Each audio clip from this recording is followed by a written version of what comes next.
अस्सलामुअलैकुम फ्रेंड्स, उम्मीद है कि आप सब खैरियत से होंगे। आज की जो वीडियो का टॉपिक है वो है HTML टेबल, कि HTML में टेबल कैसे बनाया जाता है। सबसे पहले हम सबलाइम को ओपन करेंगे और अपनी फ़ाइल को डेस्कटॉप पे या किसी भी फोल्डर में आप सेव कर लें। मैंने डेस्कटॉप पे अपनी फ़ाइल को सेव किया टेबल के नाम से।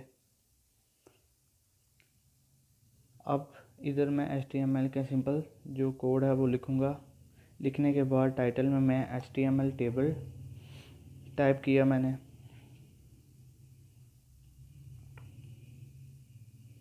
जो आपको स्क्रीन पर शो हो रहा है।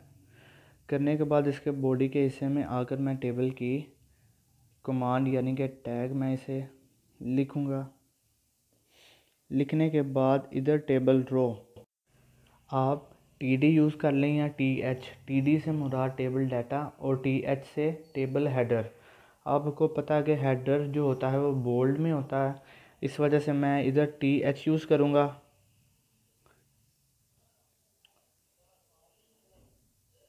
इसमें आप रैंडमली जो भी अपना टेबल आप बनाना चाहते हैं वो लिख लें। मैं इधर नेम, क्लास और रोल नंबर के नाम से जो है टी हेडर बना रहा हूँ, यानी कि एक लाइन में मैं 3 रो बना रहा हूँ, नेम, क्लास और रोल नंबर।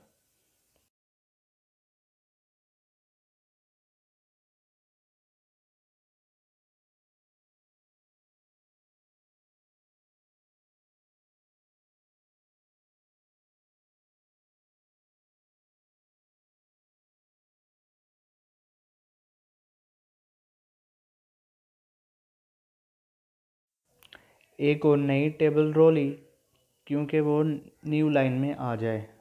आने के बाद इधर मैं TD टेबल डाटा क्योंकि मुझे हेडर नहीं चाहिए, यानी कि मुझे वो बोल्ड में नहीं चाहिए। इधर मैं रैंडमली कोई भी नाम आप टाइप कर सकते हैं अपनी मर्ज़ी का। इधर मैं जैसे अपनी मर्ज़ी से कोई भी नाम लिख रहा हूँ और इधर मैंने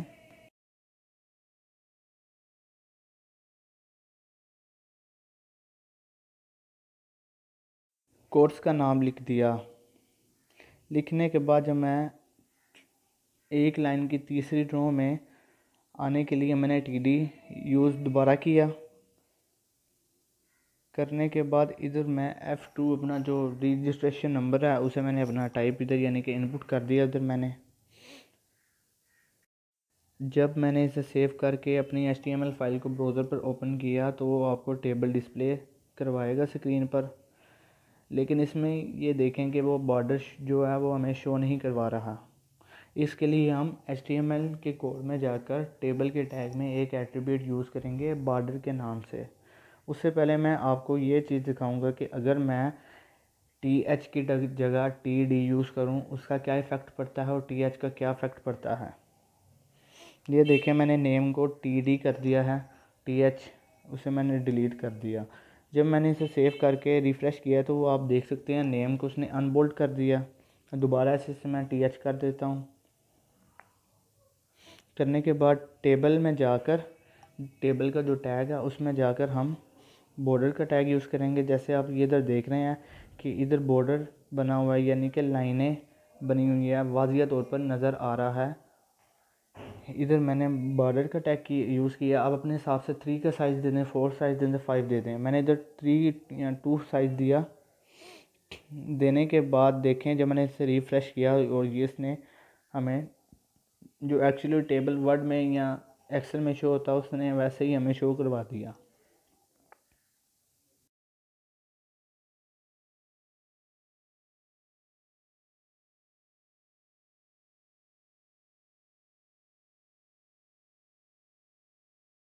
एक चीज़ और, टी फुट भी आप यूज़ कर सकते हैं क्योंकि मैं सबलाइन में यूज़ कर रहा हूँ टी फुट। जब मैंने इसे यूज़ किया तो इसने मुझे कोई इफ़ेक्ट अपना काम जो है नहीं दिखाया। इस वजह से इसे मैं डिलीट करके TD यूज़ करूँगा दोबारा से।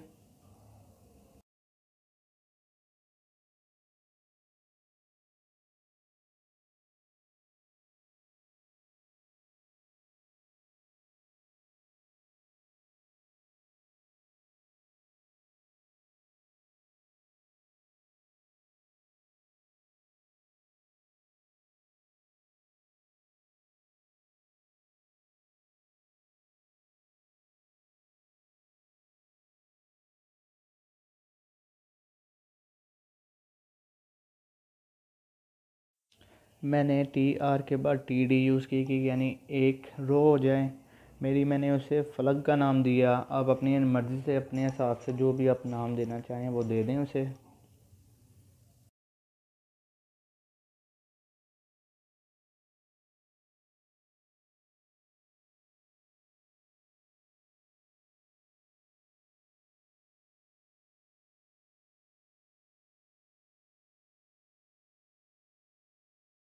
डाटा को इनपुट किया जो हमने जो भी करना था, फाइल को ओपन करके उसे रिफ़्रेश किया तो उसने हमें डाटा जो हमने एंटर किया था वो हमें उसने दिखा दिया।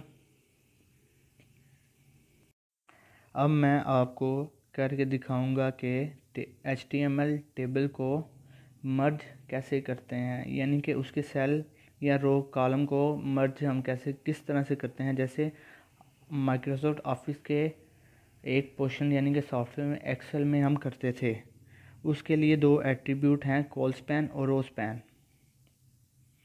सबसे पहले आपने ये चीज़ ध्यान में रखनी है, अगर आपने एक रो के यानी कि एक लाइन के एक रो रहने देनी है और दो रो को आपने डिलीट करना है। सबसे पहले आप जितनी रो हैं उसे डिलीट करें और जो रो आपने रहने देनी है उसे आप बस रहने दें। और इसमें उल्टा हिसाब है, अगर आपने कॉलम को मर्ज करना है तो उसके लिए रो स्पैन, और अगर रो को करना है उसके लिए कॉल स्पैन। जैसे देखें, मैंने फलक लिखा और उसके सब्जेक्ट और जो रोल नंबर था उसे मैंने रेस किया और कॉल स्पैन मैंने एंटर किया यानी कि 3। आप देख रहे हैं कि जितने भी इधर यानी कि टेबल जो है मेरा उसमें 3-3 रो हैं, एक लाइन में 3-3 रो है। ठीक है, इसी हिसाब से मैंने देखें एक रो रहने दी और बाकी जो दो रो है उसे मैंने डिलीट कर दिया। और इस वजह से इधर मैंने 3 एंटर किया है कि मेरी एक लाइन में 3 रो हैं। जब मैंने इसे रिफ़्रेश किया,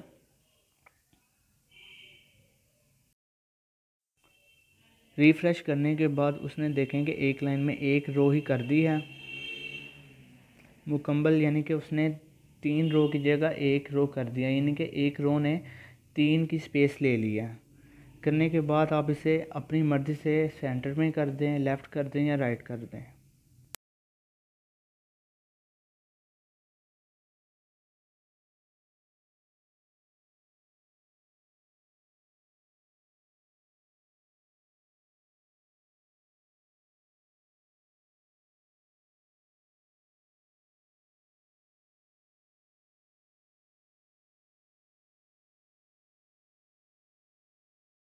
अब इसमें हम एक एट्रीब्यूट यूज़ करेंगे जो हमने टेबल के टैग में यूज़ करनी है, cell spacing.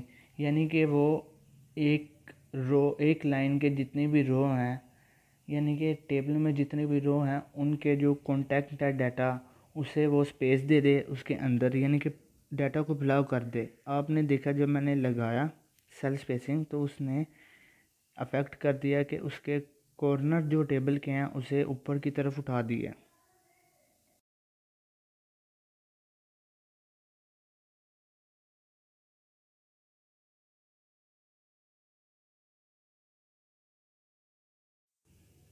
Code tag use करेंगे सेल पैडिंग, यानी कि आपने टेबल के अंदर जो डाटा लिखा है पैडिंग उसे पैडिंग कर दे, यानी कि उसके दरमियान स्पेस दे दे।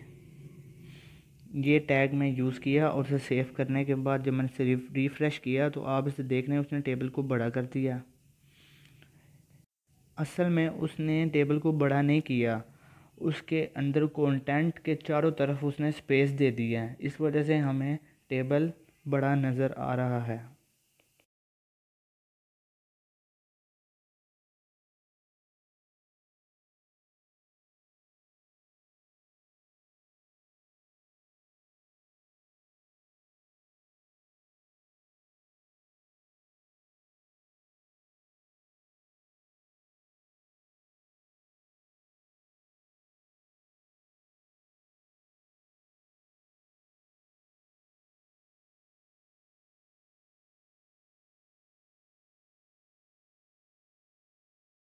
अब हम जो हमने फलक में चेंजिंग की थी उसे हम बैक स्पेस से ख़त्म डिलीट करते हुए हम फलक को सब्जेक्ट भी दे देते हैं FSC का।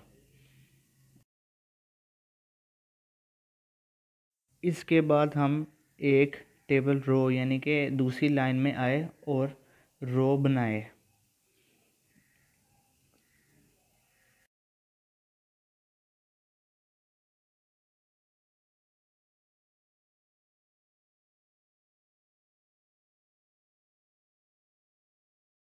आप देख रहे हैं कि ऊपर वाली जो 2 लाइन्स हैं, फर्स्ट 2 लाइन उसमें 3 रो हैं, जो लास्ट 2 हैं उनमें 2 रो हैं।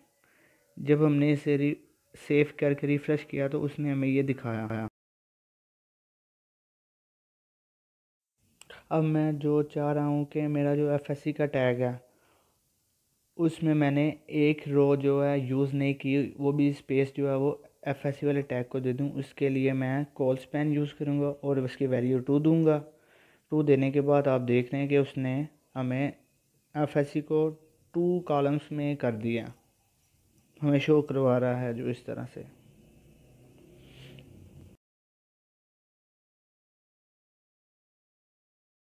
उम्मीद है कि मेरी इस वीडियो से आपको बहुत कुछ सीखने का मौका मिला होगा। अगर आपको ये मेरी वीडियो पसंद आई है तो इसे लाइक करें, शेयर करें, मेरे चैनल को सब्सक्राइब करें और इस वीडियो को अपने दोस्तों के साथ लाजम शेयर करें। और मेरे चैनल को सब्सक्राइब करने के बाद उसके बेल आइकन को लाजम प्रेस करें, क्योंकि आने वाली जो नेक्स्ट हमारी न्यू वीडियो है वो आप तक नोटिफिकेशन के ज़रिए पहुंच जाए। मिलते हैं नेक्स्ट वीडियो में। अल्लाह हाफ़िज़।